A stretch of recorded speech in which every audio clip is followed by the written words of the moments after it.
Bismillahirrahmanirrahim. Assalamualaikum warahmatullahi wabarakatuh. Kami dari kelompok 11 akan menjelaskan tentang bimbingan konseling Islam. Langsung saja, pertama saya akan menjelaskan apa itu pengertian dari bimbingan konseling Islam. Yang pertama, bimbingan dan konseling berdasarkan pasal 27 Peraturan Pemerintah nomor 29/90. Bimbingan merupakan bantuan yang diberikan kepada siswa dalam rangka upaya menemukan pribadi mengenai lingkungan dan merencanakan masa depannya.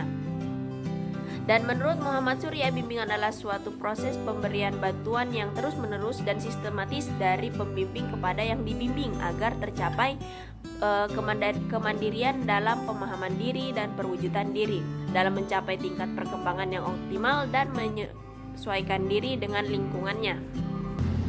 Selanjutnya ada Islam. Istilah Islam dalam wacana studi Islam berasal dari bahasa Arab dalam bentuk masdar yang secara harfiah berarti selama, sentosa, dan damai. Dari kata kerja salima diubah menjadi bentuk aslama yang berarti berserah diri. Dengan demikian arti pokok Islam secara kebahasaan adalah ketundukan, keselamatan, dan kedamaian.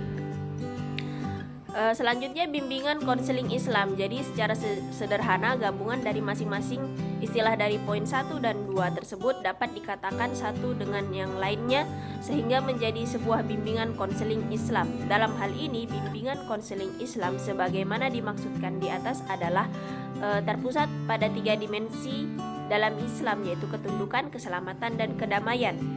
Batasan lebih spesifik, bimbingan konseling Islam dirumuskan oleh para ahlinya secara berbeda dalam istilah dan redaksi yang digunakannya, namun sama dalam maksud dan tujuan.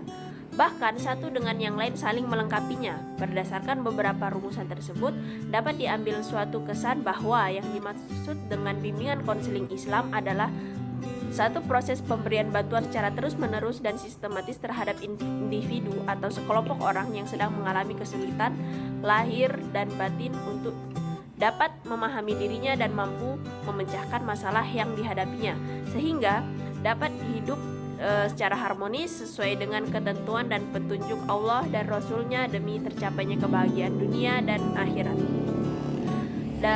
Berikut ialah beberapa ayat Al-Quran yang berhubungan dengan bimbingan konseling. Di antaranya adalah ada Ali Imran ayat 104 yang artinya dan hendaklah ada di antara kamu segolongan yang menyuruh kepada kebajikan, menyuruh kepada ma'ruf, dan mencegah dari yang mungkar. Merekalah orang-orang yang beruntung. Selanjutnya dari surah Al-Asr ayat 1-3 yang artinya demi masa, sungguh manusia dalam kerugian kecuali mereka yang beriman dan melakukan amal kebaikan, saling menasehati supaya mengikuti kebenaran dan saling menasehati supaya mengamalkan kesabaran.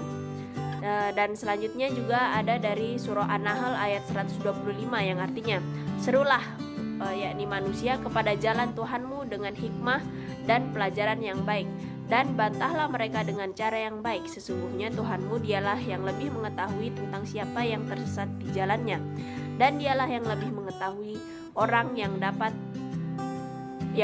petunjuk. Nah, saya akan melanjutkan menjelaskan di bagian B, tujuan bimbingan konseling dalam Islam. Secara garis besar, tujuan bimbingan konseling Islam dapat dirumuskan untuk membantu individu mewujudkan dirinya sebagai manusia yang seutuhnya agar mencapai kebahagiaan dunia dan di akhirat. Sedangkan tujuan bimbingan dan konseling dalam Islam yang lebih terperinci adalah sebagai berikut. Yang pertama, untuk menghasilkan suatu perbuatan perbaikan kesehatan dan kebersihan jiwa dan mental.